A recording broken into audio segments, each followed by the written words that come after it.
Oh, nalalapit na yung expiration ng 1 year na hindi pwedeng kasuhan si Sara Duterte ng impeachment ha.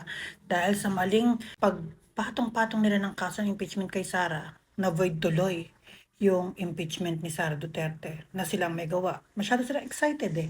Kaya naparami yung impeachment. Hindi pala pwede yun, no? Pero ito maganda. Pinagplanuhan na nila na mas maaga.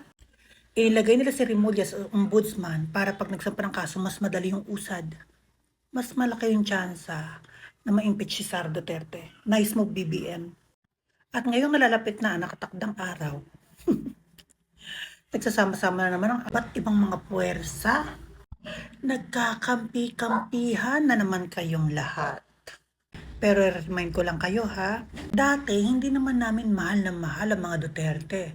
Si Sara Duterte, si Digong, hindi naman namin sila ganun kaidolo, hindi namin sila ganun kamahal. Naging natural na lang, naging pure na lang yung pagtatanggol namin sa kanila, yung pagmamahal namin sa kanila. Dahil nakikita namin na dinudurog ninyo at pinagtutulungan. Kaya yung ginagawa nyo ngayon, na pagkakaroon ng malakas na puwersa laban kay Sara Duterte, huwag kayong magtaka ha.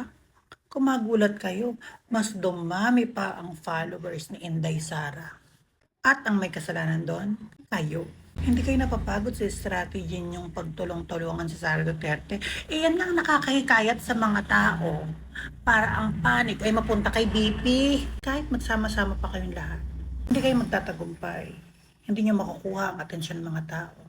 Dahil sa lahat ng pagkakampihan ninyo at ginagawa niyo sa Vice President PP Sara, wala sa inyo ang power of sympathy.